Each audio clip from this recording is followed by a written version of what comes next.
Assalamualaikum warahmatullahi wabarakatuh. Alhamdulillahirrahmanirrahim. Hadana li hadza wa ma kunna linahtadiya laula an hadana. Asyhadu an la ilaha illallah wa asyhadu anna Muhammadar Rasulullah sallallahu alaihi wasallam la nabiyya ba'da. Amma ba'du. Baiklah, pertama-tama marilah kita kirimkan buat arwah junjungan alam yang artinya Nabi besar sallallahu alaihi wasallam, yaitu Nabi Muhammad kita yang telah memberikan kita kesempatan untuk bisa berkumpul di acara yang telah kita sepakati ini. Untuk tidak mempanjang mukadimah, baiklah, sebelum kita mulai acara ini, lebih baiknya kita membacakan Bismillah. Bismillahirrahmanirrahim.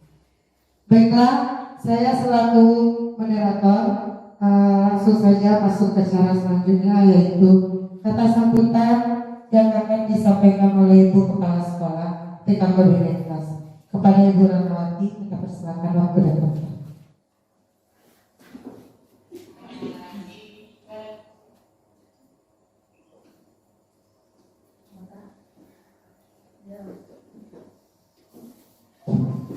Assalamualaikum warahmatullahi wabarakatuh. Waalaikumsalam warahmatullahi wabarakatuh. Alhamdulillah, sama-sama kita panjatkan kehadirat Allah Subhanahu wa taala yang mana pada hari ini kita telah sempat hadir di TK Kolbina Ikhlas.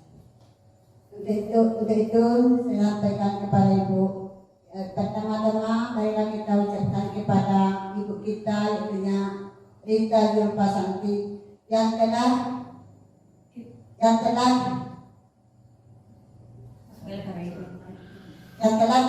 sampai pada titik ini dalam pendidikan guru penggerak tentunya dengan angkatan ke-9. Mudah-mudahan ke depannya Ibu Rita Julpasanti bisa memberikan sepenuhnya positif di sekolah TK Kolbina Ikhlas untuk kemajuan anak-anak kita. Dan untuk itu kami harapkan kepada ibu-ibu untuk guru penggerak angkatan 9, semoga acara ini lancar hendaknya di sekolah-sekolah kita masing-masing, dan juga untuk mengambil kerapian atau kemudahan bagi anak-anak kita di sekolah, supaya anak-anak kita untuk masa yang ke depannya jadi anak yang baik dan anak yang terakhir bagi kita untuk kita semuanya. Hanya itu yang dapat sampaikan, dan saya sudahi dengan Assalamualaikum warahmatullahi wabarakatuh. Waalaikumsalam warahmatullahi wabarakatuh. Terima kasih ucapkan kepada Ibu Kepala Sekolah Bu Ranawati. Baiklah, untuk persingkat waktu kita langsung masuk ke penyampaian materi yang akan disampaikan oleh narasumber kita, yaitu Ibu Rita Julpasanti. Kepada Ibu Rita kita persilakan waktu dan tempat.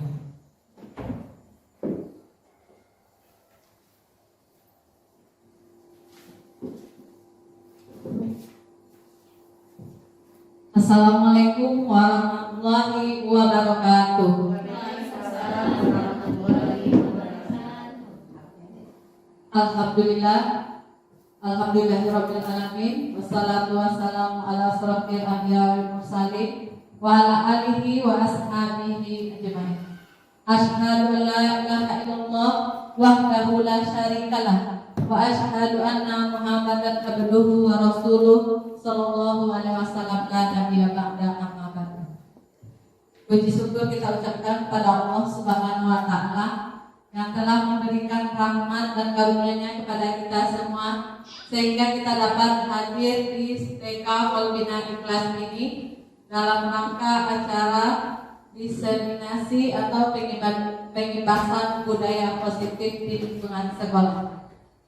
Selawat dari dengan salam tak lupa-lupanya kita kirimkan buat arwah junjungan alam yakni Nabi besar Muhammad sallallahu alaihi wasallam.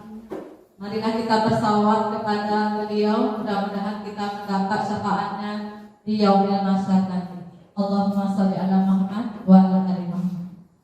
Yang terhormat Ibu Kepala TK Kolbina Ikhlas, Ibu Ranawati, dan yang sama-sama saya hormati Ibu Majelis Guru TK Kolbina Ikhlas dan seterusnya yang sangat saya beri apresiasi rekan-rekan GTK Kecamatan Pangkalon Kota Baru yang telah hadir dalam acara diseminasi atau pengikhlasan budaya positif. Baiklah, langsung saja kita ke materi, yaitu budaya positif. Kalau kita lihat tentang budaya positif, sebelumnya saya ingin menggali dulu pengetahuan kita bersama. Kalau kira-kira ibu-ibu, apa pikiran dari ibu-ibu tentang budaya positif? Apa yang ada dalam pikiran ibu-ibu? Berarti yang baik-baik saja. Apa Bu? Yang baik-baik saja. Yang baik-baik saja. Ada lagi?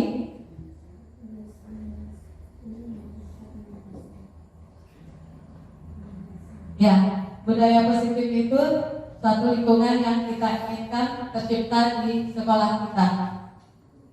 Lanjut saja kita kenal dulu konsep inti budaya positif. Yang pertama itu teori disiplin positif. Yang kedua, nilai-nilai kebajikan universal. Yang ketiga, motivasi perilaku manusia. Yang keempat, hukuman dan penghargaan. Dan yang kelima, kebutuhan dasar. Yang keenam, posisi kontrol restitusi. Dan yang ketujuh, keyakinan sekolah atau kelas. Dan terakhir, segitiga restitusi. Sebelumnya kita lihat dulu pembelajaran perubahan paradigma baru.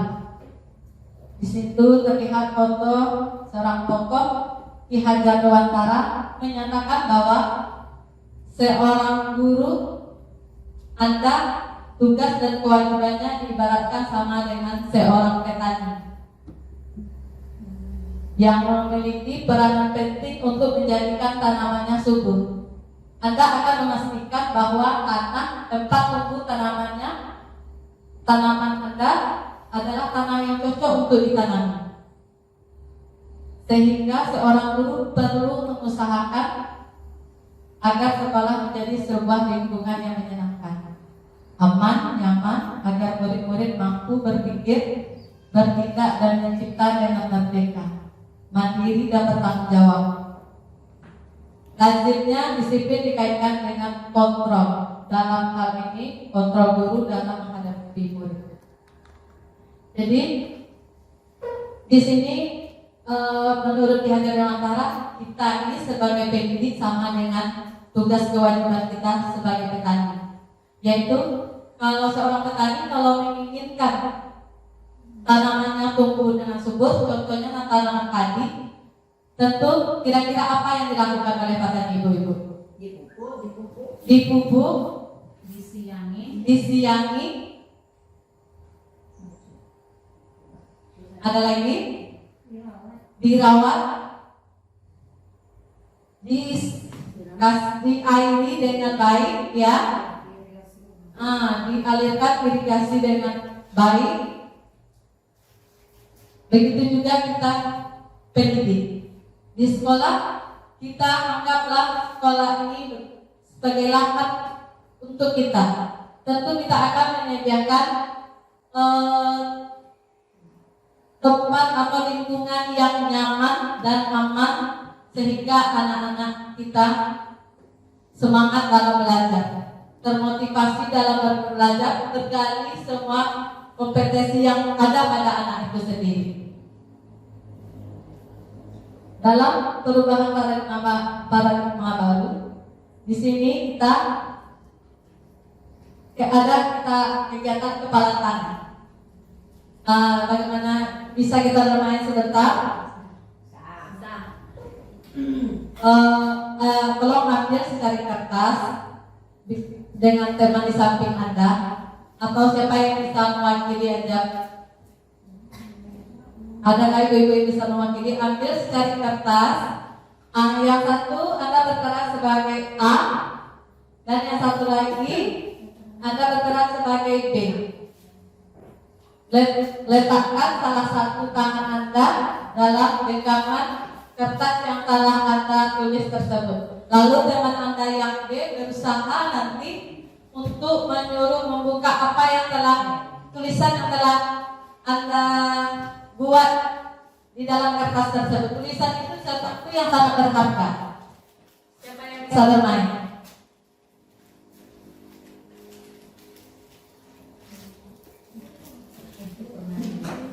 Ya. Nanti yang B berperan untuk mencoba membujuk kepala kertas yang telah ditulis oleh si A karena si B ingin mengetahui atau ingin mengambilnya. Siapa yang bisa? Bunda Keket bisa? Oke. Ibu Rini silakan. Tulis dulu sesuatu yang sangat berharga, lalu Anda genggam erat-erat kertas tersebut. Yang Anda tulis itu sesuatu yang sangat berharga, apapun itu, boleh benda kesukaan ataupun orang yang disayangi, ditulis di dalamnya. Dan temannya yang B berusaha untuk membuka kepala tangan tersebut. Silakan. Iya. Silakan ke sini. Maaf saya tak bisa merayu. Baik, kami akan coba permainan ini. Nanti saya akan coba merayu Bu Rer supaya membuka genggamannya. Halo Bu Rer. Apa itu jari tangannya? Boleh nggak? Nggak boleh. Kok nggak boleh? Nggak boleh. Nanti kalau ada bulan gimana? Itu ah. Karena tangannya nggak terbuka. Kenapa ada? Saya bisa berbuat. Ya, kalau bisa buat. Kalau bukan mau buka ini, saya kasih sesuatu. Bukan maunya apa? Nanti saya kasih. Asalkan bukan mau buka tangannya. Nggak mau apa-apa. Bukan mau wadah lah. Nggak mau. Saya tak suka apel, tapi apa yang kesukaan bukan yang mau buka tangannya? Mau nggak saya kasih hadiah yang sangat istimewa? Nanti kalau bukan buka nanti genggamannya baru saya kasih hadiah. Mau nggak? Tapi hadiahnya sangat cantik, sangat menarik. Apa hadiahnya? Buka dulu. Kalau mau dibuka, saya kasih hadiahnya. Buka hadiahnya dulu baru saya buka. Nggak boleh. Yeay. Harus dibuka dulu. Nggak mau. Sayangnya saya nggak bisa berwujudnya. Ya. Terima kasih atas partisipasi direkan dari ibu-ibu tadi yang sudah tampil, ibu-ibu hebat.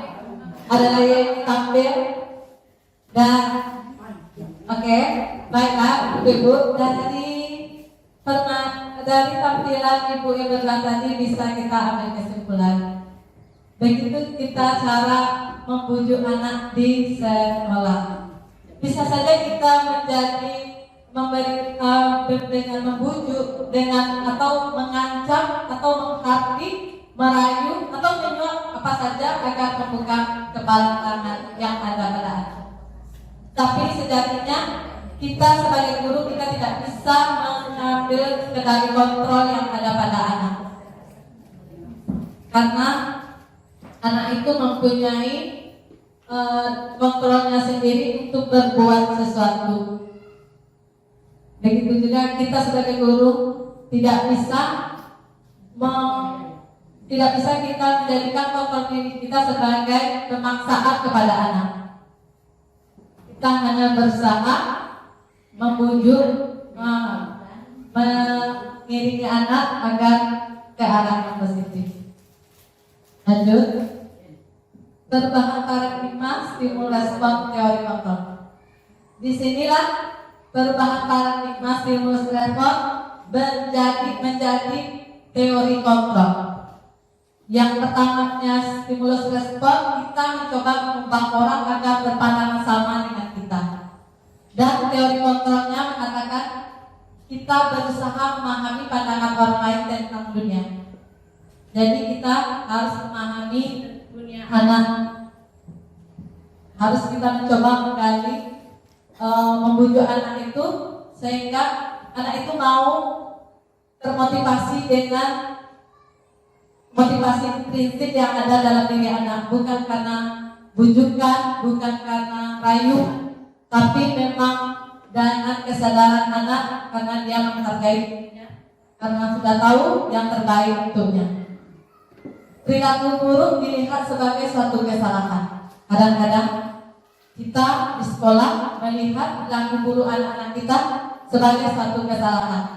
Padahal setiap anak itu berbuat karena ada tujuan, karena ada motivasi yang membuat anak itu berperilaku. Itulah kita sebagai guru harus bisa mengenali apa motivasi anak berbuat kesalahan.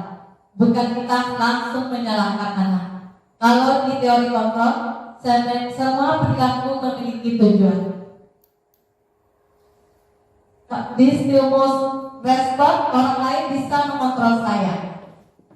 Jadi kalau di stimulus respon, kita sebagai guru yang memegang kendali, bukan kita berpihak kepada anak. Berarti kalau untuk pembelajaran berpusat kepada guru, bukan kepada anak. Seharusnya kita menciptakan pembelajaran yang berpusat kepada anak, yang disenangi anak, dan sesuai dengan minat dan bakat tahap perkembangan anak. Kalau teori kontrol, Anda tidak bisa mengontrol orang lain. Ya, kita tidak bisa mengontrol anak semau kita. Kita tidak bisa memaksakan kehendak kita kepada anak, karena itu akan merusak masa depan anak itu sendiri untuk perkembangannya. Kalau di stimulus respon, pemaksaan ada pada saat bujukan gagal. Bisa saja tadi ibu yang di depan tadi, kalau bisa saja kadang-kadang kita melakukan pemaksaan kepada anak. Umpamanya anak tidak menyelesaikan tugasnya, lalu kita paksa, itu sebuah kesalahan. Kalau di teori kontrol, kolaborasi, konsensus, menciptakan pilihan-pilihan baru.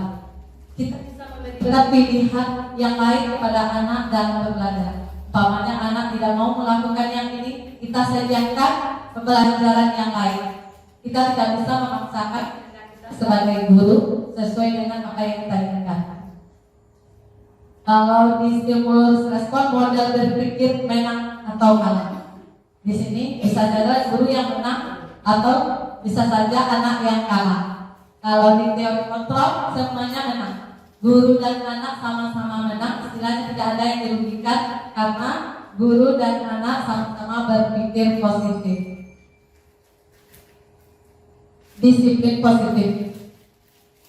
Kalau kita kenal kata disiplin, kira-kira apa yang terbesit dalam benak-benak ibu-ibu semua? Takut. Kenapa takut? Ya, karena ada aturan. Contohnya, kalau kita terlambat ke sekolah, kita takut. Kalau disiplin positif itu, ya, datang tepat waktu, bertanggung jawab. Di sini disiplin positif berasal dari bahasa Latin atau disiplina yang artinya belajar. Makna dari kata ini berkomunikasi dengan disiplin diri dari murid-murid Sokrates dan Plato. Disiplin diri membuat orang menggali potensinya menuju sebuah tujuan apa yang ia hargai. Namun dalam budaya kita, makna kata disiplin telah berubah menjadi sesuatu yang dilakukan seseorang pada orang lain untuk mendapatkan kepatuhan. Kecenderungan umum adalah menghubungkan kata disiplin dengan ketidaknyamanan, bukan dengan apa yang kita hargai atau pencapaian suatu tujuan mulia. Disiplin positif Tujuannya yaitu motivasi disiplin itu muncul dari dalam diri kita. Motivasi intrinsik. Kalau kita umpamanya tadi kata ibu takut terlambat, berarti kira-kira kalau takut terlambat kita termotivasi karena dari luar, bukan dari dalam diri kita menghargai disiplin. Kalau takut terlambat berarti kita masih termotivasi karena dari luar, bukan karena kita sendiri yang menghargai waktu kita atau menghargai diri kita tentang disiplin. Dan satu lagi bisa jadi kalau kita hadir tepat waktu, umpamanya di sekolah, kita punya atasan, kita hadir tepat waktu karena kita ingin dipuji atasan kita. Itu motivasi yang dari luar, bukan dari dalam diri kita. Kalau yang motivasi yang dari dalam diri kita menghargai diri kita karena kita menghargai nilai-nilai kebajikan yang ada dalam disiplin positif itu sendiri. Di sini nilai-nilai kebajikan universal. Nilai-nilai kebajikan adalah sifat-sifat positif manusia yang merupakan tujuan mulia yang ingin dicapai setiap individu. Nilai-nilai tersebut bersifat universal dan lintas bahasa, suku, bangsa, agama maupun latar belakang. Tentunya kita semua mempunyai nilai-nilai kebajikan tersendiri. Kalau saya, contohnya saya pribadi, saya menginginkan nilai-nilai kebajikan yang ada pada diri saya yaitu satu kata yaitu jujur. Kalau ibu bagaimana? Apa yang bisa menyebutkan nilai-nilai kebajikan yang ada dalam dirinya? Silakan. Semangat. Ada lagi? Yakin. Bertanggung jawab. Ada lagi? Sopan. Ya. Semua yang telah kita dengar itu merupakan nilai-nilai kebajikan universal yang ingin kita hargai, yang ingin kita terapkan ada pada diri kita sendiri. Dan termotivasi kita melakukannya karena kita menghargai nilai-nilai itu. Yang kedua, setiap perilaku atau perbuatan yang memiliki suatu tujuan. Itu pendapat dari Dr. William Glasser pada teori kontrol tahun 1984. Dengan menaikkan nilai-nilai kebajikan yang diyakini seseorang, maka motivasi intrinsiknya akan terbangun sehingga menggerakkan motivasi dalam diri untuk dapat mencapai tujuan mulia yang diinginkan. Kalau segala sesuatu itu nilai-nilai kebajikan yang ada dalam pada diri kita karena termotivasi dalam diri kita, tentu kita akan mencapai tujuan yang mulia, bukan karena motivasi dari luar atau eksternal, karena dipuji, karena takut aturan atau takut hukuman. Kalau di disiplin positif, motivasi yang digali untuk nilai-nilai kebajikan muncul dari dalam diri kita. Sebelum kita masuk ke selanjutnya, ya di sini nilai-nilai kebajikan yang ingin dicapai oleh setiap anak Indonesia kita kenal dengan profil pelajar Pancasila. Yang pertama, udah pernah dengar ibu-ibu tentang profil pelajar Pancasila? Iya, bisa? Oke, silakan ibu. Kita screening dulu dengan Ibu Mary ya. Terima kasih. Baik ibu-ibu semuanya, kita selama ini sudah mengenal nyanyi profil pelajar Pancasila, dan itu sudah kita laksanakan di kelas ya. Bagi yang sudah melaksanakan, ayo kita sama-sama menyanyikannya. Kita mulai 1, 2, 3. Pelajar Pancasila beriman dan bertakwa pada Tuhan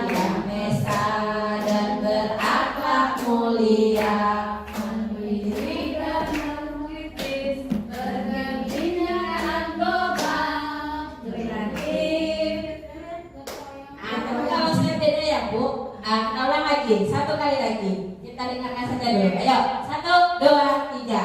Belajar Pancasila, beriman dan bertakwa pada Tuhan yang Esa dan berakhlak mulia, berdoa yang mandiri, gagah kebinekaan global, kreatif dan bernalar kritis. Susunannya memang seperti itu, tapi kalau saya menyanyikan di kelas agak beda. Terima kasih. Mana tepuk tangannya dari teman-teman semua pada sahabat kita yang telah tampil? Ya, kita berarti sudah mengenal apa itu profil pelajar Pancasila. Di dalam profil pelajar Pancasila terdapat nilai-nilai kebajikan. Yang pertama, beriman, bertakwa kepada Tuhan yang Maha Esa dan berakhlak mulia. Yang kedua, mandiri. Yang ketiga, bernalar kritis. Yang keempat, berkebinekaan global. Dan yang kelima, bergotong royong. Dan terakhir, kreatif. Nilai-nilai itulah yang menjadi acuan kita dalam lingkungan sekolah kita untuk mencapai tujuan pendidikan untuk anak-anak kita. Mulai kita tanamkan nilai-nilai tersebut. Lanjut teori motivasi perilaku manusia. Tadi kita telah mengetahui setiap manusia itu berperilaku karena ada tujuan atau motivasinya. Di sini ada 3 motivasi perilaku manusia. Yang pertama, untuk menghindari ketidaknyamanan atau hukuman. Yang kita sebut tadi, kita patuh atau karena kita takut dihukum. Apa yang akan terjadi apabila saya tidak melakukannya? Itu yang ada dalam pikiran kita. Apa yang terjadi apabila saya tidak hadir tepat waktu? Karena berarti kita takut akan adanya hukuman. Berarti itu motivasi yang muncul dari luar atau eksternal. Yang kedua, untuk mendapatkan imbalan dari orang lain atau institusi di sekolah kita. Kita hadir sebagai guru disiplin tepat waktu karena ingin mendapat imbalan atau reward dari kepala sekolah kita atau atasan kita. Apa yang akan saya dapatkan apabila saya melakukannya? Berarti kita menghadapkan imbalan, dan itu juga motivasi dari luar atau eksternal. Yang ketiga, untuk menghargai diri sendiri. Inilah tujuan disiplin positif. Kita berperilaku dengan nilai-nilai kebajikan yang kita yakini itu untuk menghargai diri kita. Saya akan menjadi orang seperti apa bila saya melakukannya. Jadi apa yang kita lakukan itu sesuai dengan tujuan kita. Kalau kita ingin jadi orang yang jujur, tentu kita bisa dipercaya, iya?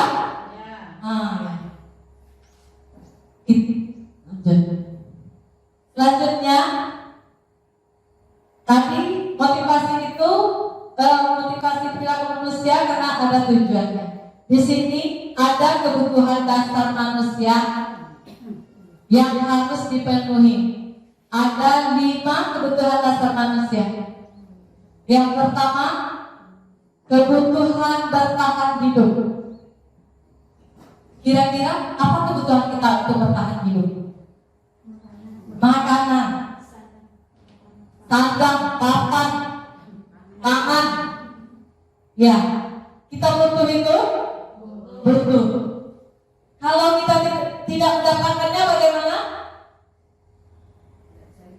Iya, kita tidak bisa hidup. Kita akan mencoba untuk berperilaku supaya kita bisa mendapatkan kebutuhan dasar kita itu. Dengan apa? Berusaha, ya, bekerja. Dan yang kedua, kasih sayang dan rasa diterima atau belonging bahasa Inggrisnya. Kasih sayang, kita sebagai manusia iya butuh kasih sayang, sangat perlu. Begitu juga kadang-kadang anak-anak didik kita di sekolah. Kadang anak-anak didik kita di sekolah itu berperilaku kadang-kadang gayanya manja-manja sama kita. Kadang-kadang dia berperilaku dengan temannya karena ingin kita tegur, karena ingin mendapat perhatian dari kita, karena dia ingin mendapatkan kasih sayang juga dari kita. Itulah kita sebagai pendidik harus mengenali motivasi yang ada dalam diri anak didik kita dan kebutuhan dasar mana yang harus dipenuhinya. Dan yang ketiga, penguasaan. Penguasaan ini adanya di ingin menjadi orang yang paling kuat umpamanya di sekolah. Kadang ada anak kita yang dia yang paling hebat, dia yang paling kuat, sehingga teman-temannya harus patuh padanya. Itu adalah kebutuhan dasar anak itu ingin menjadi penguasa. Jadi kita harus mengenali kebutuhan dasar anak-anak kita tersebut dalam berperilaku. Dan yang selanjutnya, kebebasan. Ada anak yang tidak mau belajar, ada anak yang tidak bersemangat dalam belajar. Kita tidak tahu apa yang diinginkan. Kadang-kadang anak itu ingin belajar yang lain, ingin bebas memilih pelajaran yang lain, tugas yang lain. Jadi kita tidak bisa memaksakan anak tersebut, oh kok kamu nggak selesai tugasnya. Jadi kita tidak bisa sebagai guru menyalahkan anak kita. Kita harus telusuri kebutuhan dasar apa yang diinginkan oleh anak-anak kita. Atau ada anak-anak itu keluar aja, keluar sedang belajar, iya. Kadang itulah motivasi kebutuhan dasar anak itu yang ingin kebebasan. Jadi kita harus bisa mengenali dan menyikapi perilaku anak tersebut ke arah yang positif. Terakhir, kesenangan. Di sini semuanya butuh senang. Ya, kita butuh kesenangan. Kita mempunyai sesuatu yang kita senangi. Begitu juga anak kita di sekolah. Kadang dia ada yang ingin mengambil punya temannya, karena itu yang dia senangi. Jadi kita harus mengenali kebutuhan dasar yang 5 ini yang ada pada anak-anak kita, dan kebutuhan dasar ini ada pada diri kita sebagai manusia semuanya, bukan saja pada anak kita. Lanjut. Di sini ada pertanyaan pemantik. Dinda, seorang anak kelas S3 SD, begitu tiba di rumah sepulang sekolah, menangis dan mengadu pada ibunya bahwa dia benci pada Ibu Rani, gurunya. Menurut Anda, kebutuhan apa yang berusaha dipenuhi oleh Dinda? Jika jawabnya 1, ibu guru bilang aku tidak boleh bersenandung sewaktu mengerjakan tugas. Katanya kelas harus tenang, tidak ada suara. Kan gak seru jadinya. Itu jawaban Dinda yang pertama. Lalu ada jawaban Dinda yang kedua, ibu guru tidak menyapaku hari ini, padahal aku pakai jepit rambut baru. Lalu jawaban yang ketiga, aku bosan, masa belajarnya cuma gitu-gitu aja, dengerin ibu guru aja.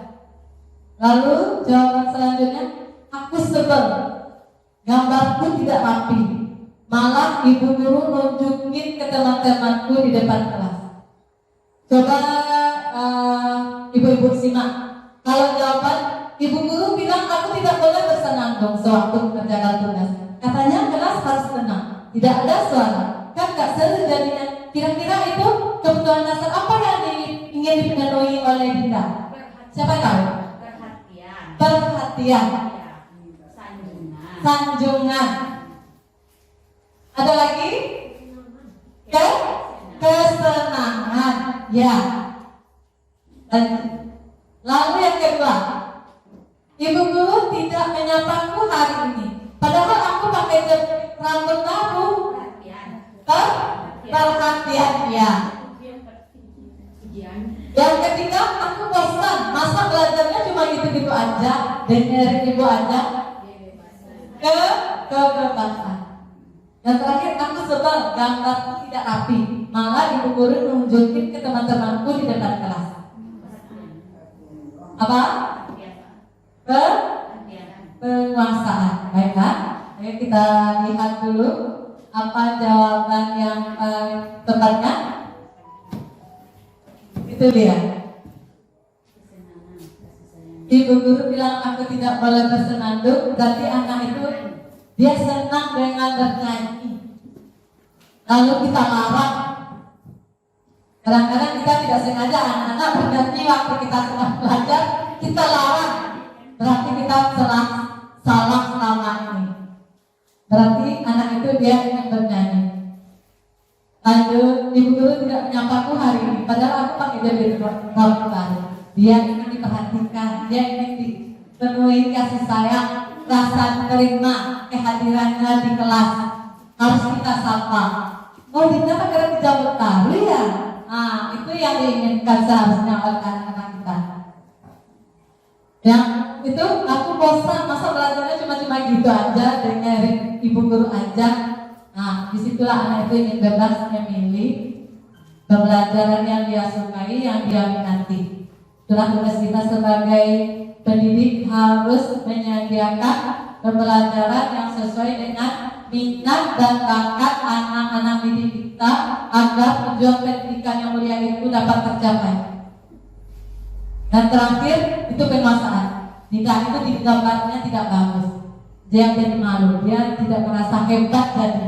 Dia berharap ingin jadi orang hebat di mata teman-temannya. Disitulah kebutuhan penguasaan. Sebelum lanjut, apa kita perlu beri screening dulu atau ada yang ingin ditanyakan? Screening? Oke. Siapa yang bisa untuk memberikan screening di depan? Ibu Rahma, coba speakingnya di kegiatan lokakarya apa sekolah penggerak itu kita lihat juga di sini. Oke, terima kasih.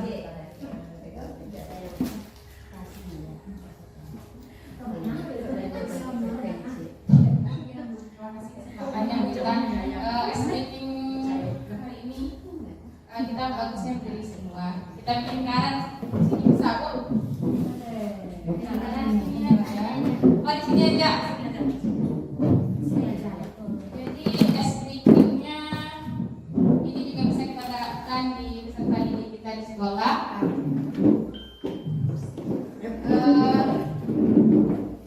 Tujuannya untuk meningkatkan konsentrasi anak. Oke. Bisa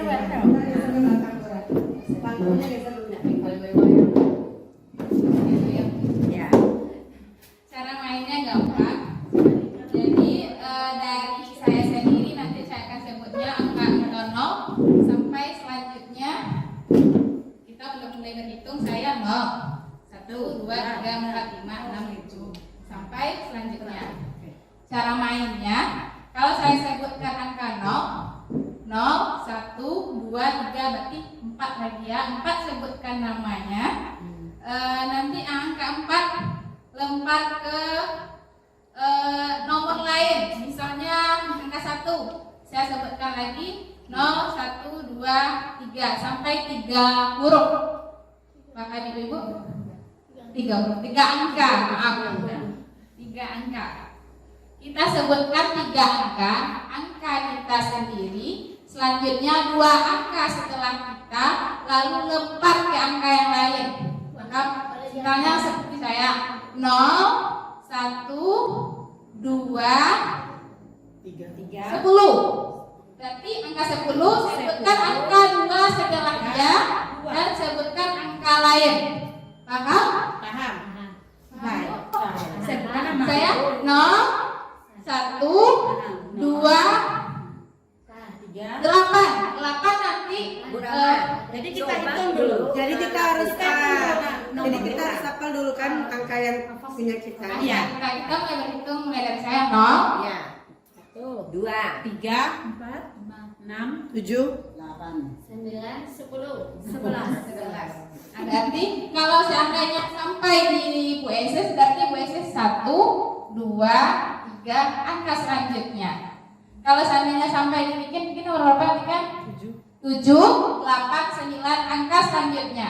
Sebutkan namanya. Paham? Coba. 1, 2, 3, 10, 11, 0, 5. 5, 6, 7, 9.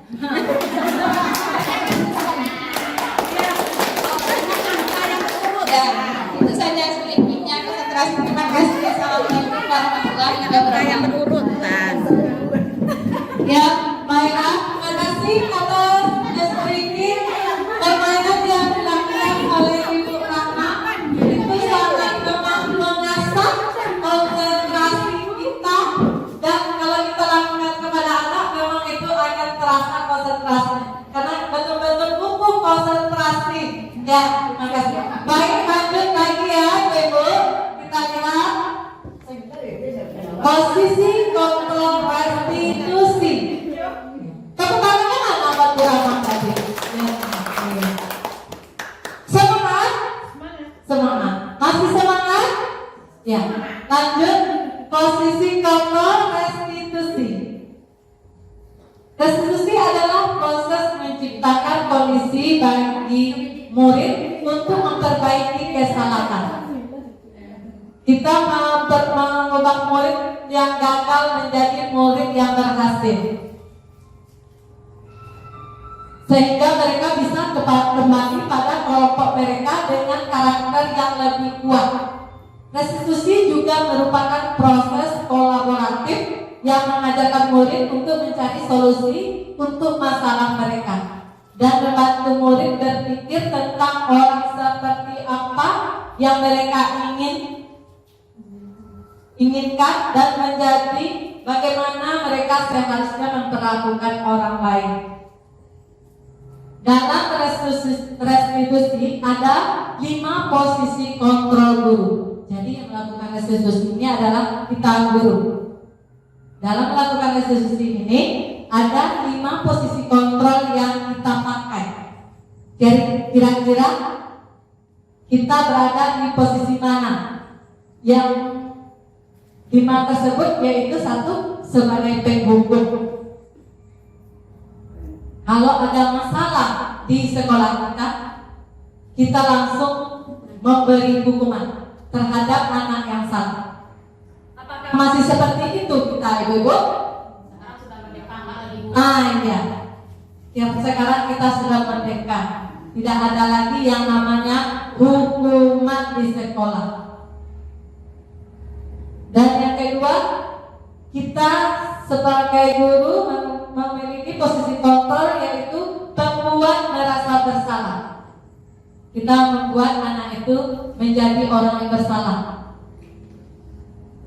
Dan yang ketiga, kita posisi kontrol guru sebagai teman. Kita menjadi teman dengan anak kita. Ya. Dan yang keempat, posisi sebagai pemantau. Kita melihat perilaku anak kita dan kita pantau bagaimana perilakunya tersebut. Dan yang terakhir sebagai manajer. Kalau dalam restitusi, posisi manajer inilah yang paling tepat dilakukan oleh seorang guru. Karena di posisi manajer, guru mengajak anak berkolaborasi, menyelesaikan suatu masalah. Guru mengajak anak membuat anak itu menjadi kondusif, membuat lingkungan di sekolah itu menjadi kondusif, permasalahan di sekolah itu menjadi tenang, Semuanya tidak ada yang gagal atau bersalah. Guru sama-sama dengan anak berkolaborasi memecahkan masalah sehingga membuat anak kita menjadi pribadi yang mandiri dan bertanggung jawab atas segala perilakunya tersebut. Ada 9 ciri-ciri restitusi. 1. Bukan untuk menebus kesalahan, namun untuk belajar dari kesalahan, memperbaiki hubungan, tawaran, bukan paksaan. Selanjutnya, restitusi menuntut untuk melihat ke dalam diri. Kita mengajak anak berefleksi tentang tindakannya tersebut, apa yang telah dilakukannya. Dan yang kelima, restitusi mencari kebutuhan dasar yang mendasari tindakan. Yang tadi kita mencari kebutuhan dasar apa yang berusaha dipenuhi oleh anak itu sehingga dia bermasalah, sehingga dia berperilaku dengan temannya. Yang keenam, berestitusi diri adalah cara yang paling baik untuk memecahkan masalah di sekolah. Dan yang ketujuh, restitusi fokus pada karakter bukan tindakan. Kita di sini mengidentifikasi karakter anak, mengarahkan ke karakter anak ke arah yang lebih baik atau positif. Kita bersama-sama mengajak anak mengenali nilai-nilai kebajikan yang harus dilakukannya. Dan yang kedelapan, restitusi fokus pada solusi. Ya, restitusi kita mengajak anak memberi solusi kepada anak untuk permasalahan yang sedang dihadapi oleh anak kita, bukan mencari kesalahan anak tersebut. Dan yang kesembilan, restitusi mengembalikan murid yang berbuat salah pada kelompok. Kadang-kadang kan kalau anak itu telah berbuat salah, pasti dia menyendiri, ya, pasti dia mengucilkan diri sendirinya. Itulah kita sebagai guru, kita melakukan restitusi kita supaya anak kembali kepada teman-temannya, berbaikan lagi di lingkungannya, diterima lagi oleh teman-temannya. Itulah sejatinya tujuan restitusi. Di sini ada 5 posisi kontrol. Yang tadi ya, yang pertama sebagai penghukum. Kalau sebagai penghukum, guru berbuat menghakimi, menunjuk-nunjuk, menyakiti atau menyindir. Contohnya, hai kamu apakan teman kamu tadi? Itulah kalau guru masih memegang kendali sebagai penghukum, menghakimi, menunjuk-nunjuk, menyakiti, menyindir. Guru berkata, kalau kamu tidak melakukannya, awas ya, rasakan.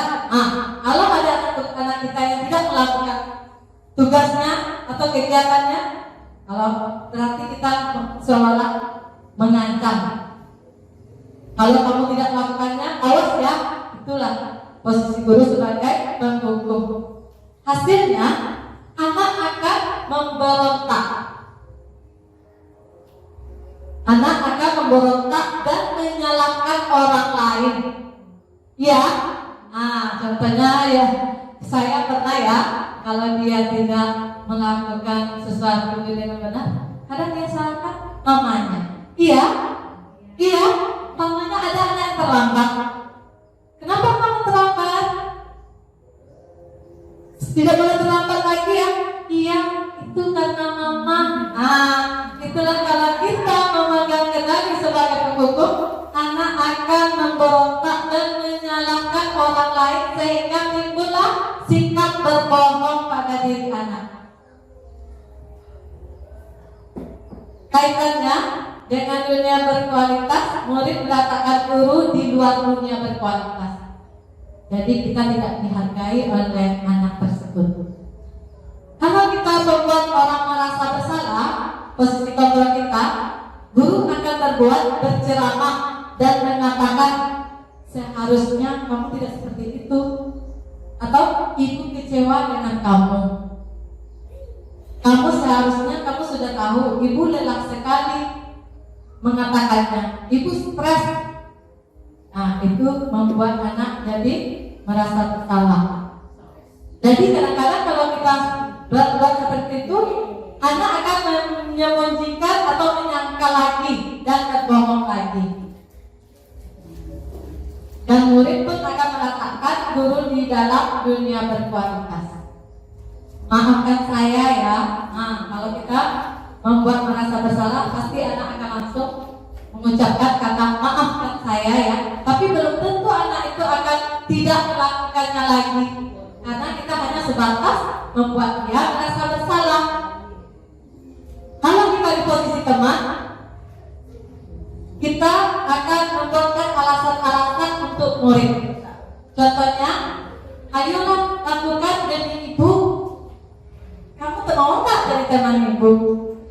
Siapa yang melakukannya, itulah teman ibu. Berarti kita membuat anak menjadi tergantung kepada kita. Seolah anak berbuat karena tergantung kepada kita.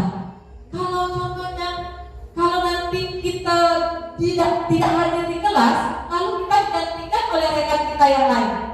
Bagaimana anak yang tadi? Dia sudah tergantung kepada kita.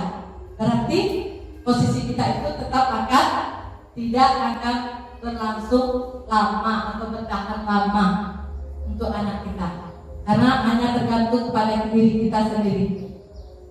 Itulah posisi sebagai teman. Kalau ada sebagai pemantau, ini sudah lebih bagus lagi daripada teman. Pemantau ini menghitung dan mengukur apa peraturannya, menyelesaikan diri bila diawasi. Murid menatakan guru, peraturan dan hukum di dunia berkualitas. Berapa banyak bintang kata murid. Dan yang terakhir sebagai manajer. Inilah posisi kontrol guru yang paling ideal. Di sini guru memberikan pertanyaan-pertanyaan berkualitas. Contohnya, apa yang kita yakini? Apa yang anak itu yakini dalam hatinya? Apa yang bisa kamu kerjakan untuk memperbaiki masalah ini? Menguatkan pribadi anak. Murid meletakkan dirinya sebagai individu yang positif dalam dunia berkualitasnya. Jadi, kalau kita sebagai manajer, motivasi intrinsik pada diri anak akan muncul kalau kita berhasil melakukan posisi manajer ini. Selanjutnya, ya, di sini kita pengetahuan ya, di mana posisi kontrol kita sebagai guru. Masih semangat? Masih? Di sini ada tes pengetahuan. Saya kecewa sekali dengan kamu. Kira-kira kata seperti itu, posisi guru memegang kontrolnya sampai yang mana? Saya kecewa sekali dengan kamu. Ayo, siapa yang tahu? Jika guru berkata, saya kecewa sekali dengan kamu, kira-kira posisi kontrol guru sebagai apa? Teman? Merasa bersalah? Kecewa? Ayo ibu-ibu. Oke, teman merasa bersalah. Baik, lanjut dulu yang kedua. Kamu tidak pernah benar melakukannya. Terbungkuk. Yang ketiga, ayolah lakukan dari ibu atau bapak sebagai teman. Lanjut, apakah kamu mau mendapatkan stiker bintang hari ini?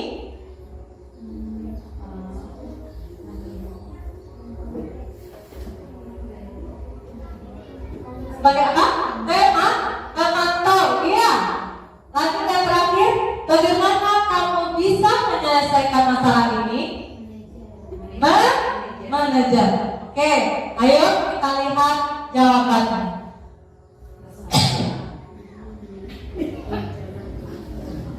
Maaf Ibu. Yang nomor 1 betul. Siapa tadi yang bilang buat orang merasa bersalah? Siapa yang betul tadi? Ya, tepuk tangan. Yang kedua, kamu tidak pernah benar melakukannya. Itu sebagai betul. Yang ketiga, ayo lakukan dari ibu atau bapak. Itulah sebagai teman.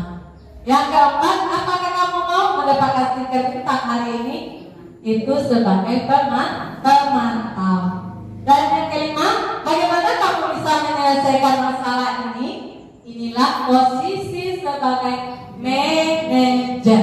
Posisi yang sangat ideal yang harus kita coba untuk menggapainya di sekolah kita, supaya anak-anak didik kita menjadi pribadi yang mandiri dan bertanggung jawab. Kalau ke depannya anak-anak didik kita itu bisa menjadi pemimpin yang bertanggung jawab. Oke, lanjut lagi. Keyakinan kelas.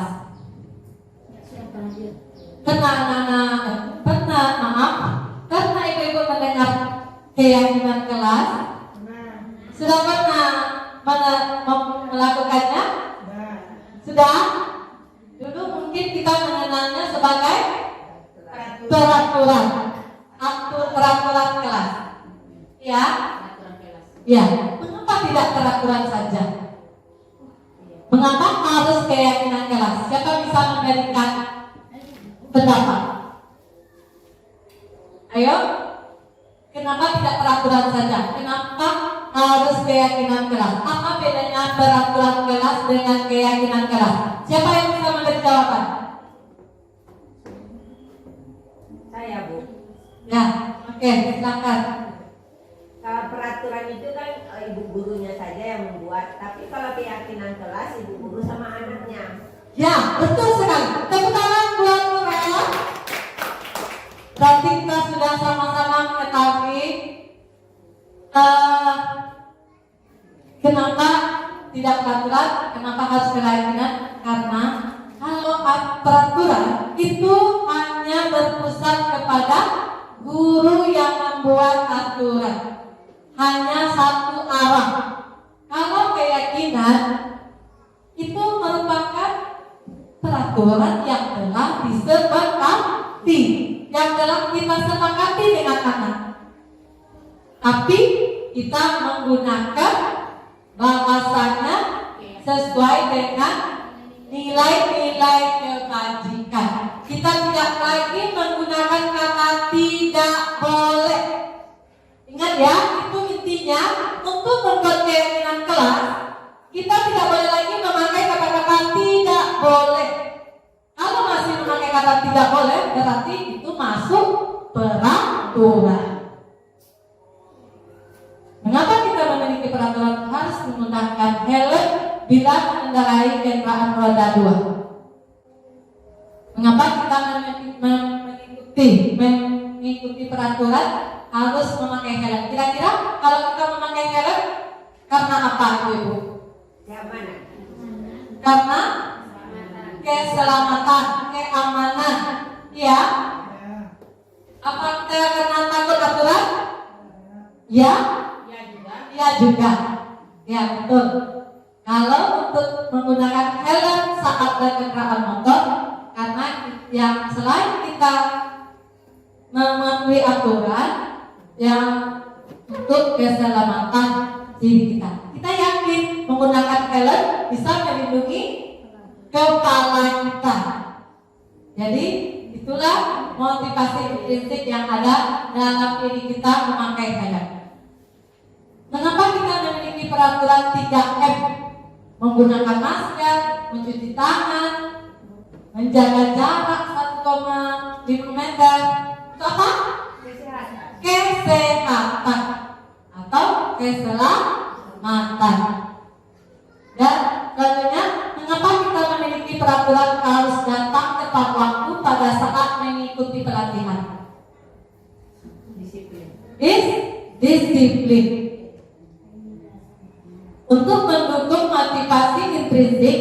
balik lagi ke nilai-nilai yang kita yakini, yang lebih menggerakkan seseorang daripada hanya mengikuti peraturan saja. Contohnya memakai helm tadi, kita tentu memikirkan yang untuk keselamatan kita dulu, ya. Lalu kita menuruti aturan yang ada. Lanjut. Budaya positif akan terciptalah lingkungan positif. Dalam lingkungan positif ada sebuah keyakinan kelas yang dibentuk dari peraturan kelas. Pembentukan keyakinan kelas. Siapa aja yang di sini yang sudah membuat keyakinan kelasnya? Sudah? Ya. Keyakinan pembentukan keyakinan kelas bersifat abstrak dari peraturan yang lebih rinci dan konkret. Yang kedua, keyakinan kelas berupa pernyataan universal, memiliki nilai kata-kata, nilai-nilai kebajikan yang telah kita sebutkan tadi. Contohnya, saling menyayangi, saling menghormati, jujur, bertanggung jawab, dermawan, apalagi nilai-nilai kebaikan, saling menghargai, dan pembentukan keyakinan kelas itu dasar kita membuat kata-katanya. Semua warga kelas sebaiknya ikut berkontribusi dalam membuat keyakinan kelas lewat curah pendapat. Jadi keyakinan kelas kita harus melibatkan seluruh anak-anak. Kita harus meminta pendapatnya. Nilai-nilai kebaikan apa yang diinginkan oleh anak tersebut. Dan keyakinan kelas itu tidak harus banyak kata-kata yang dibuat.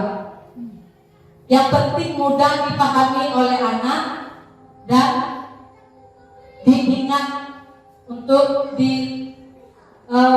dipatuhi oleh anak-anak kita. Selanjutnya, bersedia menjauhkan kembali keyakinan kelas dari waktu ke waktu. Di sini, kalau keyakinan kelas kita sudah tercapai, kita lihat lagi di mana lagi yang keyakinan apa lagi yang bisa diinginkan oleh anak-anak kita. Umpamanya semuanya sudah bertanggung jawab. Kita bisa saja mengganti keyakinan kelas kita dengan nilai-nilai kebajikan yang lain yang ingin dipahami oleh anak kita. Makanya kita tinjau lagi, apalagi nilai-nilai kebajikan yang harus dipahami oleh anak-anak kita. Di sini saya ada membuat keyakinan kelas.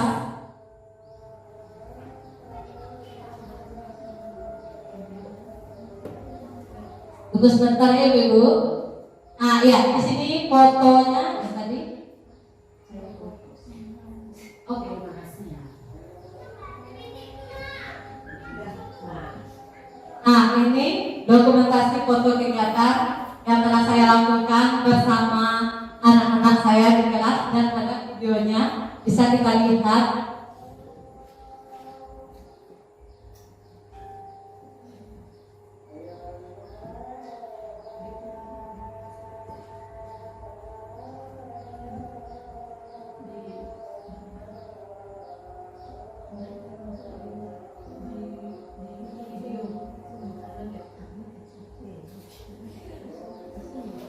Maaf, orang azan kita tunggu sejenak dulu ya Ibu-Ibu.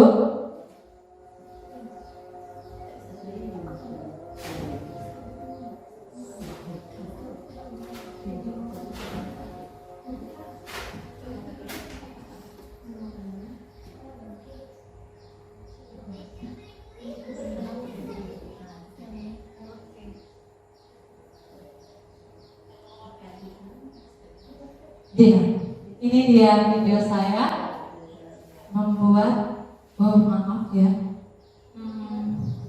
suaranya, speakernya, ya speakernya harus, maaf, putar saja ya Ibu, nggak apa-apa.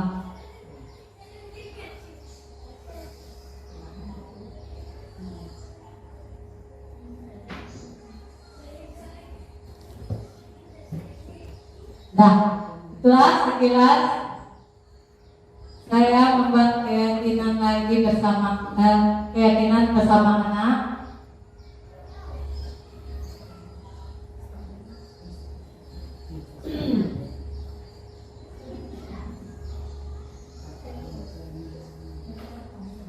Maaf ya, karena speakernya laptopnya nggak bisa. Lanjut.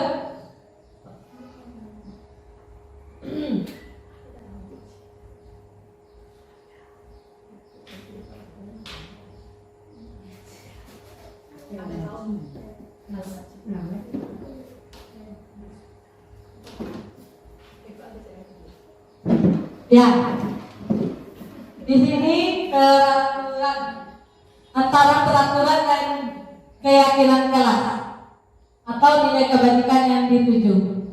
Selalu kembalikan buku ke tempatnya. Kalau nilai keyakinan, kalau bahasa keyakinan kelas, kita bikin tanggung jawab. Kalau di peraturan dilarang mengganggu orang lain, berarti ada kata-kata dilarang atau tidak boleh. Diganti dengan menghormati orang lain dan diri sendiri. Selanjutnya, hadir di sekolah 15 menit sebelum pembelajaran dimulai. Kalau di keyakinan kelas, keselamatan menghormati orang lain dan berkomitmen.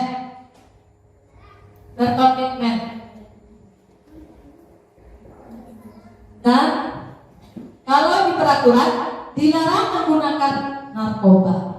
Kalau dalam keyakinan itu kesehatan. Dalam peraturan gunakan masker, itu juga termasuk kesehatan. Dan yang terakhir berjalan di koridor. Kalau di keyakinan itu juga untuk keselamatan. Kita meyakini berjalan di koridornya untuk menjaga keselamatan diri kita. Selanjutnya, segitiga restitusi. Tadi kita telah mengenal restitusi, yaitu proses membuat anak dari orang yang bersalah menjadi orang yang berhasil, dari anak-anak yang gagal menjadi anak-anak yang berhasil. Di sini segitiga restitusi ada 3 tahapan yang harus kita lalui. Yang pertama yaitu menstabilkan identitas. Yang kedua, validasi tindakan yang salah. Dan yang ketiga, menanyakan keyakinan. Dalam menstabilkan identitas, kalimat yang kita gunakan, setiap orang pasti pernah melakukan kesalahan.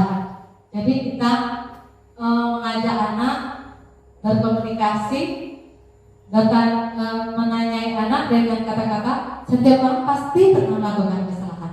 Jadi anak itu dia tidak merasa sendiri saja yang bersalah. Jadi disitulah kita stabilkan anak yang sedang malu atau merasa gagal atau merasa bersalah menjadi orang yang berhasil. Jadi setiap orang pasti pernah melakukan kesalahan. Kamu bukan orang satu-satunya yang melakukan itu. Ibu juga pernah loh berbuat seperti itu. Nah, kalau kita mengeluarkan kata-kata seperti itu dalam menstabilkan identitas anak akan merasa dirinya menjadi orang yang berhasil. Lanjut, validasi tindakan yang salah.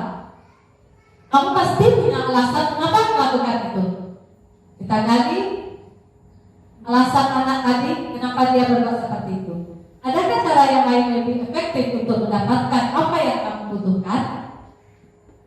Dan yang terakhir, tahap menanyakan keyakinan yang tadi. Nilai-nilai apa yang telah kita sepakati? Keyakinan apa yang telah kita sepakati di kelas? Kita bisa lanjut menanyakan ke anak tadi. Kamu menjadi orang seperti apa? Lanjut. Restitusi membuat anak yang merasa gagal karena berbuat salah menjadi positif terhadap dirinya. Dalam menstabilkan tindakan yang salah, guru berkata, berbuat salah itu hal yang manusiawi. Tidak ada manusia yang sempurna. Bapak Ibu juga pernah salah. Yang ketiga, kita pasti bisa menyelesaikan masalah ini bersama-sama. Bapak Ibu tidak tertarik untuk mencari tahu siapa yang salah. Kalau ada anak yang sedang cekcok berdua ya, langsung kita stabilkan anak tersebut dengan kata-kata Ibu tidak tertarik untuk mencari siapa yang salah, siapa yang benar. Tapi kita bersama-sama menyelesaikan masalah ini. Tentu anak-anak tersebut akan merasa tenang, stabil dirinya. Dan kalau kamu menyalahkan dirimu sendiri terus-menerus, apakah kamu bersikap baik pada dirimu sendiri? Itulah kalau kita mengucapkan itu kepada anak-anak kita, tentu anak-anak kita akan lebih tenang, lebih positif lagi terhadap dirinya. Lanjut, langkah yang kedua yaitu validasi tindakan yang salah. Membantu siswa mengenali basic kebutuhan yang ingin dipenuhinya ketika melakukan kesalahan itu. Pada dasarnya setiap tindakan dan perilaku manusia mempunyai tujuan untuk memenuhi kebutuhan dasar mana yang ingin dipenuhi oleh anak tersebut. Di sini guru berkata, kamu bisa saja kan melakukan hal yang lebih buruk, tapi kamu tidak melakukannya kan? Yang kedua, kamu pasti punya alasan kenapa melakukannya. Contohnya, kenapa kamu tadi terlambat? Jadi anak itu kita tanya alasannya kenapa terlambat. Bisa saja tadi dia ada kalau dia membawa kendaraan motor bisa saja bensinnya habis. Tentu anak mempunyai alasan tersendiri. Kita tidak boleh langsung menyalahkan anak tersebut. Tidak boleh langsung mencap anak tersebut. Kamu terlambat ya? Itu akan mematikan motivasi anak itu untuk belajar. Jadi kalau di restitusi kita memanggil anak itu untuk memecahkan masalahnya. Kamu boleh tetap berusaha menjaga sikap itu, tapi tambahkan sikap yang lain yang baru. Selanjutnya, maukah kamu belajar cara lain untuk mendapatkan yang kamu butuhkan tanpa harus memukul? Tadi anak yang senang tadi, kadang ada anak-anak kita ketika dia melihat temannya kesakitan, dia tertawa. Ya, itu kebutuhannya kesenangan. Tapi kita sebagai guru harus mengalihkan kesenangan yang lain untuk anak tersebut ke arah yang lebih positif. Jangan sampai merugikan orang lain. Itulah tahap validasi tindakan yang salah. Selanjutnya menanyakan keyakinan. Anak melihat kesalahannya tadi dan dihubungkan dengan keyakinan kelas yang telah disepakati. Anak melihat kesalahannya dihubungkan dengan norma sosial dan nilai-nilai yang mendasari manusia berinteraksi dengan orang lain sesuai dengan keyakinan yang telah disepakatinya bersama teman-teman dan gurunya di kelas. Di sini guru berkata, apa nilai yang kita percaya di kelas atau di sekolah kita? Apa nilai-nilai yang kita yakini tadi? Selanjutnya, kelas yang ideal itu seperti apa sih? Kamu ingin jadi anak seperti apa? Apa yang kamu rasakan ketika kamu melakukan itu? Kamu menjadi orang yang seperti apa? Setelah tahap kita kembalikan, mengajak anak berefleksi tentang nilai-nilai keyakinan yang telah disepakatinya. Jadi anak akan mengaitkan kesalahannya. Contohnya ada anak sedang bermain. Dia sedang bermain menggunakan alat-alat mainnya di kelas. Lalu anak tersebut setelah bermain dia biarkan saja. Di situ kita membuat keyakinan kelas. Nilai-nilai yang kita tanamkan pada anak yaitu supaya anak tadi bisa bertanggung jawab merapikan mainannya. Kita buat karena kita tanamkanlah nilai kebaikan anak itu tentang bertanggung jawab, sehingga anak itu setelah mempergunakan mainan akan meletakkannya di tempat yang kembali. Itulah tujuan kita membuat segitiga restitusi supaya dapat berkolaborasi bersama anak untuk memecahkan masalahnya dari anak yang gagal jadi anak yang sukses. Tidak ada lagi kita mencap dengan memberi hukuman atau langsung menyebut kesalahan anak tersebut. Baiklah, lanjut ke refleksi. Sebelum lanjut ke refleksi, ada yang ingin bertanya? Masih semangat? Mana semangatnya? Coba tepuk semangat satu. Ya, oke. Bisa? Oke. Tepuk semangat satu. Dua. Satu yes. Oh iya, pintar. Boleh masih ingat ya? Tepuk semangat. Yes. Tepuk dua. Tepuk tiga. Tepuk empat. Tepuk lima. Iya, bagus. Siap untuk belajar.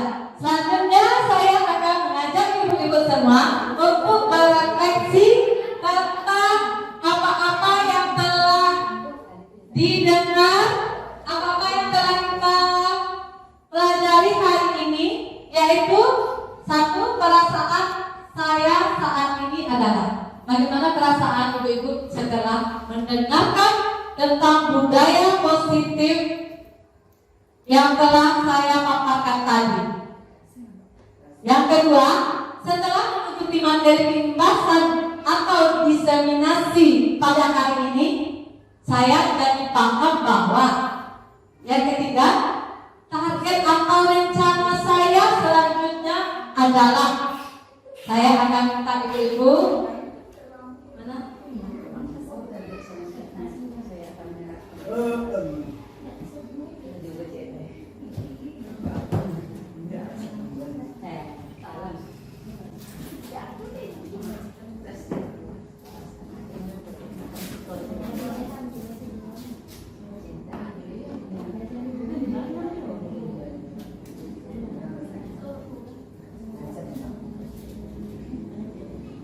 Dengan 3 warna.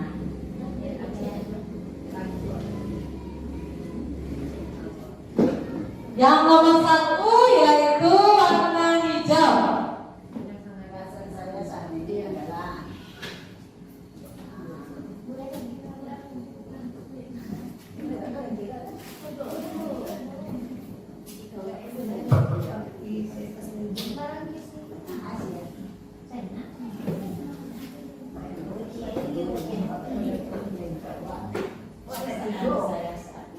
Pena tak ada bu.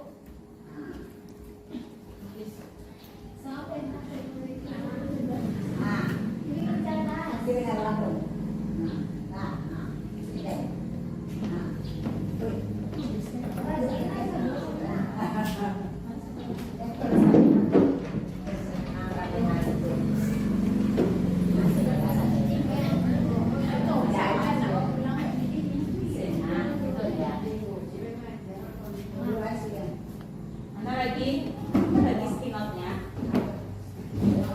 Cikinot.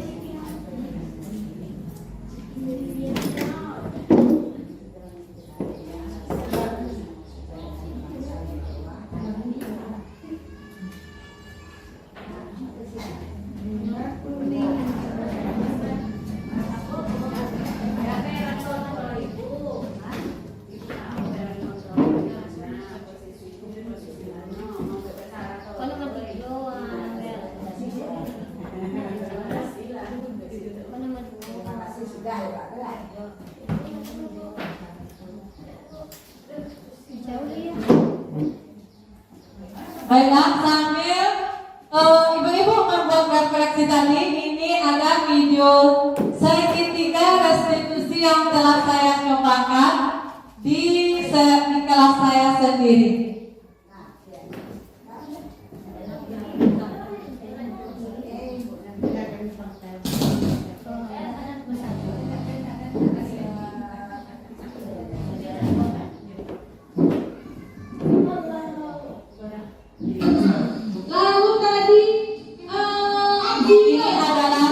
menemukan keyakinan kelas yang suka merapikan. Iya aja. Kalau di sekolah kita merapikan, tidak ada. Jadi kita telah sepakati nilai-nilai kebaikan yang harus kita lakukan di kelas kita. Yang pertama apa yang pertama berangkat ke sekolah karena ibunda waktu itu mengisi bensin pada ya ini video tes segitiga tes tubusi yang telah saya lakukan di kelas saya. Saya sangat bening.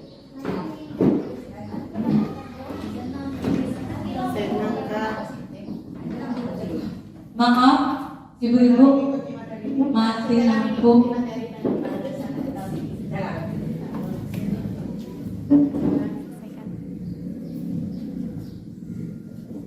Nomor 3 pertanyaannya apa Bu Rita? Bagaimana masa depannya? Apa tindak lanjut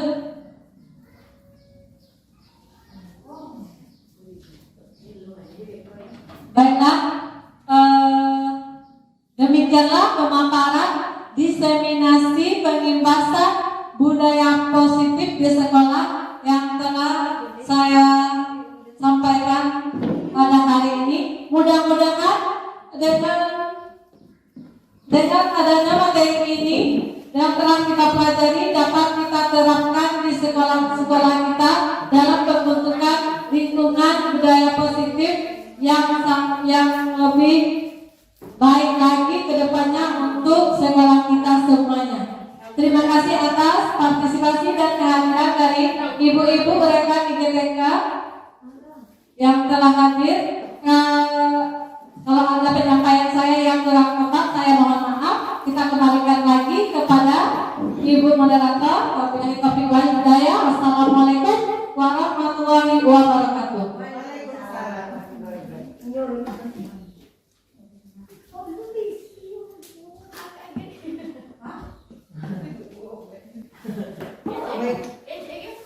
Baiklah, mana tepuk tangannya buat narasumber kita Ibu Rita Sormasarti.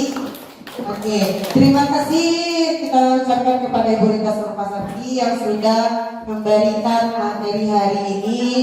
Semoga apa yang beliau sampaikan dan berikan ilmu kepada kita bisa menambah wawasan tadi untuk kita semua.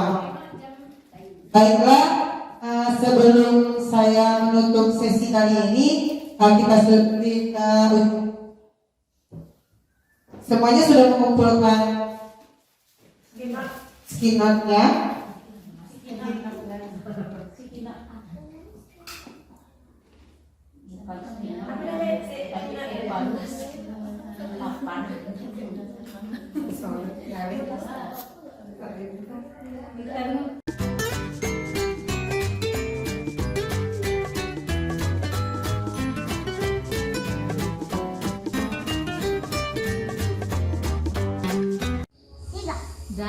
Jadi kita telah sepakati nilai-nilai kebaikan yang harus kita lakukan di kelas kita.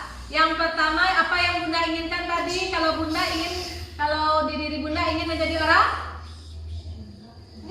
jujur. Ini yang kita pegang. Setuju? Setuju mau jadi orang yang jujur? Mau ya. Lalu tadi ladies menginginkan menjadi orang yang menyayangi. Yang lain setuju?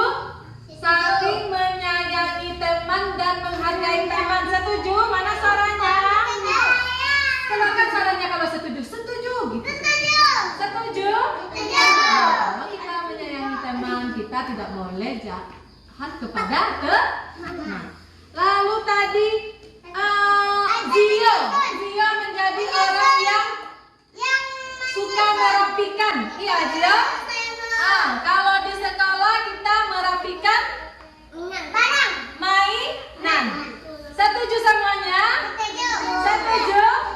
Setuju ya. Lalu lanjut ini berbicara dengan sopan. Setuju? Setuju?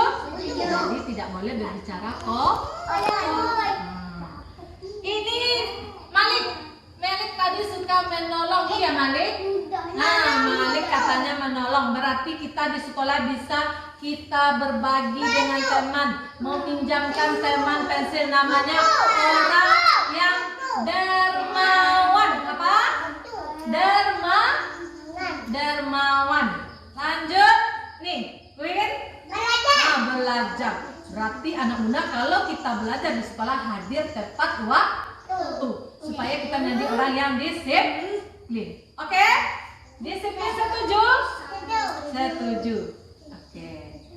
Sekarang akan kita tempelkan. Gimana anak bunda? Salam Bunda.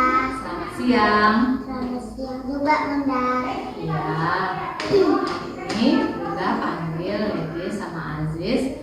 Bunda mau berbicara sama Ledis dan Aziz. Bisa? Bisa. Ledis, boleh bunda bertanya? Boleh. Boleh. Tadi Aziz menangis, kata Dede. Ledis mengejek tulisan Aziz. Apakah betul itu, Ledis? Betul. Ya. Sekarang bunda tidak mencari tahu siapa yang benar dan siapa yang salah. Tapi bunda mau menyelesaikan masalah kita ini secara bersama-sama. Setuju? Bunda tahu Ledis pasti punya alasan kenapa Ledis berkata seperti itu kepada Aziz. Memang salah. Memang salah, tulisannya memang salah. Jadi Ledis berbicaranya seperti mengejek terhadap Aziz. Iya. Iya. Oke. Kalau begitu, Ledis, Aziz, mari kita simak lagi tentang keyakinan kelas kita. Kira-kira berbicara sopan dan saling menghargai nomor berapa pada keyakinan? Dua. Iya, ini dia. Berbicara sopan dan saling menghargai. Kalau begitu, Ledis mau kalau berbicara tentang tulisan Aziz dengan berbicara yang sopan, Ledis mau? Bisa berbicara kepada Aziz dengan menggunakan kata yang sopan? Mau? Ledis mau memperbaikinya dengan berbicara yang sopan? Mau. Sekarang apa yang Ledis lakukan setelah berbuat seperti itu kepada Aziz? Apa yang harus Ledis lakukan sekarang kepada Aziz? Meminta maaf. Bisa Ledis lakukan sekarang? Ayo Aziz. Iya, bentar. Nah, sekarang Bunda mau tanya lagi Aziz. Aziz mau memaafkan Ledis? Mau? Mau. Ya. Bagaimana perasaan anak Bunda sekarang, Ledis sama Aziz? Senang. Setelah berbicara dengan Bunda, bagaimana perasaannya Aziz? Senang. Ya, ayo kita lihat tentang perasaan kita, mengungkapkan perasaan kita. Kira-kira senang, sedih, atau marah? Masih marah? Aziz yang mana? Senang. Jadi setelah berbicara tadi kita bersama-sama, jadi perasaannya sudah senang ya. Nah, sekarang Ledis sama Aziz bisa berteman kembali ya. Bisa berbagi. Terima kasih.